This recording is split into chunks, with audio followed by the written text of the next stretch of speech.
नमस्कार। अभी आप गांव-घर को देख रहे हो और गांव-घर में आपका स्वागत है। मैं मोहन कुमार। अभी हम दरभंगा जिला के बिरौल प्रखंड के दोकली जगन्नाथपुर पंचायत में हैं और आज हम यहाँ बात करेंगे यहाँ के नए उम्मीदवार, मुखिया उम्मीदवार। आपका नाम? मेरा नाम है अनुपम कुमार रॉय और मुझे सब लोग गांव में गौरव के नाम से जानते हैं। आप अपनी जीवनी के बारे में बताइए कुछ। मैं 7वीं तक की पढ़ाई यहीं किया था, इसी गांव में। जगन्नाथपुर में मिडिल स्कूल है वहाँ पे, और उसके बाद मैं पर्री हाई स्कूल से 10th किया था। उसके बाद आगे की पढ़ाई मेरी हुई है कलकत्ते में।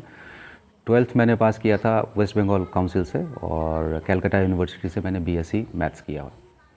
उसके बाद मैं जॉब के सिलसिले में दिल्ली चला गया, जहाँ मैंने स्टार्ट किया एक कॉल सेंटर एजेंट की तरह, और फाइनली एक ऑपरेशंस मैनेजर की तौर पे मैं काम कर रहा था। जिसके बाद मैंने अपना कॉल सेंटर स्टार्ट किया, और 3 साल पहले मैं दिल्ली छोड़ के अपने गाँव में ही अपने लिए और किसानों के लिए कुछ करने की सोच रहा था।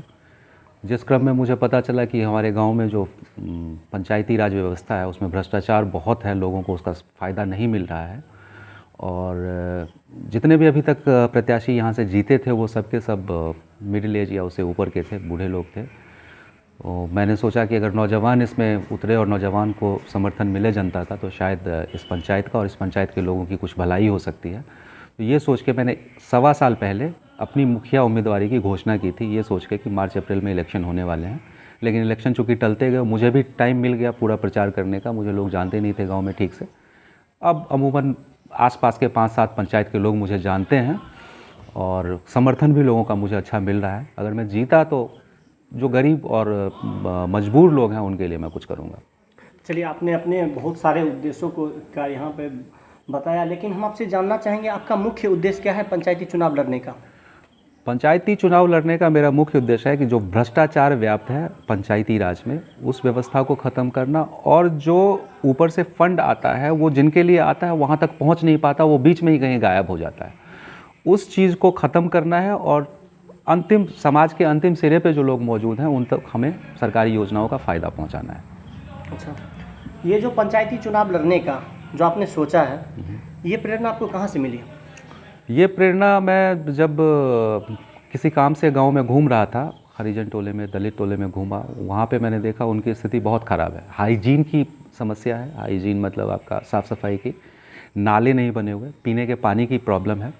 नल जल में जो नल लगे हैं वो टूट जाते हैं तो उनको कोई रिपेयर करवाने वाला नहीं होता है। उनकी कोई सुनता भी नहीं। यहाँ तक कि मैंने देखा कहीं कहीं पे वोटर लिस्ट में नाम ऐड करवाने के लिए वार्ड मेंबर्स ने 150-150 रुपये लोगों से लिए हैं, जो कि वार्ड मेंबर का काम है कि उसके वार्ड में अगर कोई 18 साल का हो जाता है या फिर कोई नई दुल्हन आती है शादी हो के, तो उसका उनकी जिम्मेवारी होती है कि उसका नाम ऐड करवाएं वोटर लिस्ट में। लेकिन उसमें भी इन लोगों ने अपनी कमाई का जरिया ढूंढ लिया है। इस पे आप लोग कभी आवाज़ नहीं उठाए?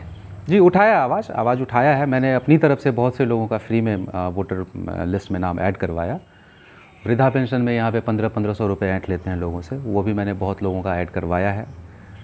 और आधार अपडेशन के नाम पे ब्लॉक से बुलाते हैं लोगों को, और 300-400 रुपये, जहाँ 50 रुपये की फ़ीस लगनी चाहिए 300-400 रुपये चार्ज करते हैं।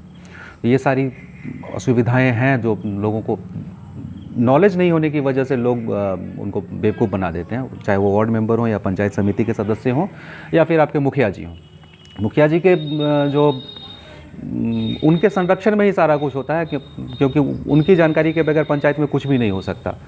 अगर कोई कुछ गलत करता भी है तो उन तक खबर देर सवेर पहुंचती ही है, तो उस पर उनको जो ध्यान देना चाहिए, जो एक्शन लेना चाहिए, उन्होंने कभी नहीं लिया। तो हम ये समझ के चलते हैं कि उनकी मर्ज़ी से ये सारा काम होता है। ये सारा उस वसूली का जो काम होता है, जो भ्रष्टाचार का काम होता है, ये सब उनकी मर्जी के मुताबिक होता है। आपके पंचायत में नल जल योजना सभी लोग को भी प्राप्त हो रहा है? नल जल योजना अगर आप मेरे वार्ड की बात करेंगे, 2 नंबर वार्ड में सबको मिल रहा है, यहाँ पे कोई परेशानी नहीं है। लेकिन बहुत सारे ऐसे वार्ड हैं जहाँ पे नल जल योजना नहीं मिली है। इसी 2 नंबर वार्ड के बाद अगर आप थोड़ा सा पूरब की तरफ जाएंगे तो 6 नंबर वार्ड आ जाता है। 6 नंबर वार्ड में जो साउथ की तरफ जो मोहल्ला बसा हुआ, जो कॉलोनी बसी है, वहाँ पे करीब 15-20 घर हैं, वहाँ पे नल जल अभी नहीं पहुँचा है। यही स्थिति आपके 11 नंबर वार्ड में है। 11 नंबर वार्ड में बहुत जगहों पे नल जल नहीं पहुंचा हुआ है, और 4 नंबर वार्ड है हमारा, वहाँ पे करीब 3-4 महीने से तो पानी आता ही नहीं था। बोलते थे चेक वाल्व ख़राब हो गया है इसलिए पानी नहीं आता है। चेक वाल्व के लिए मैंने खुद वहाँ के वार्ड मेंबर को बोला, मुखिया जी को बोला, उसके बाद शायद अभी 10 दिन पहले लगा है, तो अब उनके पास में पानी आ रहा है। तो अनियमितताएँ हैं और एक नंबर वार्ड है, 1 नंबर वार्ड में बारिश के टाइम पे पानी ठीक से नहीं आता, नहीं चलाते। आपके पंचायत में विकास का काम क्या क्या किया गया और आपके नज़र से कहाँ कहाँ कमी है जहाँ करना चाहिए था? विकास का काम जो है जितना होना चाहिए था वो नहीं हुआ है। आप बहुत सारे फंड ऐसे हैं जो वापस चले गए, जैसे कि एलईडी योजना थी बिहार सरकार की, जिसमें कि हर गली में, हर सड़क पे आपको एलईडी लाइट्स लगवाने थे, सोलर स्ट्रीट लाइट्स लगवाने थे। सोलर स्ट्रीट लाइट्स हमारे गांव में एक भी नहीं लगा है। जहाँ पे भी आप देखेंगे स्ट्रीट लाइट्स लगे हुए, वो हम लोगों ने, युवाओं ने मिलकर आपसी चंदा करके उसमें लगवा दिया। रास्तों की अगर बात करें तो जहाँ पे भी अतिक्रमण हो रखा है उस रास्ते से मुखिया जी जाते ही नहीं हैं।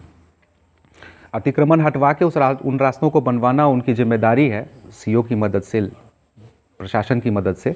लेकिन कोई भी अगर खड़ा होकर उनको बोल देता है कि ये रास्ता नहीं बनेगा तो उस रास्ते पे फिर दोबारा नहीं जाते हैं। वहाँ से ईंट सीमेंट जो होता है वो उठा के अपना ले जाते हैं, किसी दूसरी योजना में लगा देते हैं। युवाओं के लिए यहाँ पे कुछ स्कूल, मिडिल स्कूल है यहाँ पे हमारे, मेरे दादाजी के ही नाम पे है, श्री लक्ष्मी नारायण राय मध्य विद्यालय। वो स्कूल में अगर आप जाएंगे तो आप देखेंगे वो इतना गड्ढा है उसमें, बच्चे, जो छोटे बच्चे वहाँ पे जाते हैं वो अगर किसी दिन गिर गए, कोई बहुत बड़ा हादसा भी हो सकता है। वहाँ पे थोड़ी सी मिट्टी की भराई अगर कर देते और पानी निकलने का इंतजाम कर देते तो वो बहुत अच्छा होता, वो नहीं हो रहा है। कंप्यूटर एजुकेशन नहीं मिल रहा है हमारे यहाँ बच्चों को। जो आपकी जीविका समूह जो काम कर रही हैं, जीविका समूह का काम था कि पैसा दिलवा के महिलाओं से कुछ ऐसा व्यवसाय करवाना, कुछ ऐसा कुटीर उद्योग करवाना जिससे उनके साथ साथ 2-4 और महिलाएं लाभान्वित हो सकें। लेकिन वो वैसा कुछ होता नहीं है। जीविका समूह पैसा दिलवाती हैं, वो पैसा जो है औरतें खर्च कर देती हैं और फिर उन पैसों को चुकाने के लिए इंटरेस्ट पे 5 रुपये इंटरेस्ट पे 1500 रुपये हर महीने या हर हफ्ते या 2000 रुपये हर हफ्ते दे के उनको चुकाते हैं। और मतलब सूद पे भी उनका सूद लगता है। मुखिया जी की रिस्पॉन्सिबिलिटी बनती थी कि इसकी निगरानी करते, और अगर सरकार की तरफ से फंड नहीं आ रहा है तो कोई बात नहीं, अगर मुखिया एक्टिव होगा तो बहुत सारे ऐसे एनजीओज़ हैं जो कि महिलाओं को समर्थ बनाने के लिए ग्राउंड पे काम करते हैं। उनकी मदद से हम बहुत कुछ करवा सकते हैं। पापड़ बनाना हो गया, अचार बनाना हो गया, अदौरी हो गया, तिलौरी हो गया, मिथिला पेंटिंग हो गया, या फिर आपका साड़ी पे जो प्रिंट का काम होता है वो हो गया। ये सब करवा के हम उनको समर्थ बना सकते हैं, उनको आत्मनिर्भर बना सकते हैं। उनको लोन लेने की ज़रूरत नहीं पड़ेगी। लेकिन वो लोन के जाल में महिलाएँ हमारे, और ये खास करके अनुसूचित जाति की महिलाएँ जो हैं वो ज़्यादा फंसी हुई हैं। अभी जो यहाँ पे मुखिया जो कार्यरत हैं, क्या आप उनके कार्य से संतुष्ट नहीं हैं? नहीं, मैं उनके कार्य से बिल्कुल भी संतुष्ट नहीं हूँ। हालांकि मेरा काम उन्होंने हर वक्त किया है, मेरे काम को उन्होंने कभी मना नहीं किया है। लेकिन जिनका काम मैं अपना काम तो कहीं से भी करवा लूँगा, मैं समर्थ हूँ। मैं वो नहीं करेंगे तो मैं ब्लॉक जाके भी करवा लूँगा। लेकिन जो ब्लॉक नहीं जा सकते, जिनको वहाँ पे जो बाबू हैं वो डांट के भगा देते हैं, उनका काम मुखिया जी करवाए, ये उनकी जिम्मेदारी थी, वो उन्होंने नहीं करवाया। चलिए, लास्ट में हम आपसे, आप मेरे गांव घर चैनल के माध्यम से अपनी जनता को एक संदेश क्या देना चाहेंगे?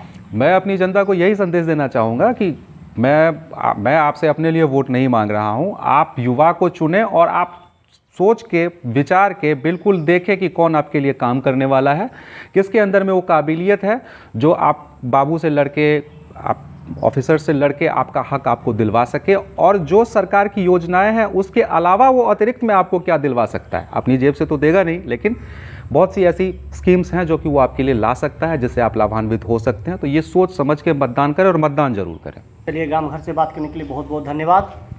मैं अपने गांव घर चैनल के माध्यम से अपनी जनता को यह संदेश देना चाहता हूँ, आपका एक वोट अति बहुमूल्य है, जिसका कोई कीमत नहीं लगाया जा सकता। सो अपना एक वोट सोच समझ कर ही डालें। धन्यवाद। विभिन्न तरह के मनोरंजन कार्यक्रम, गीत संगीत, समाचार सहित अनेकों तरह के कार्यक्रम को देखने के लिए देखते रहे हमारा चैनल गांव घर।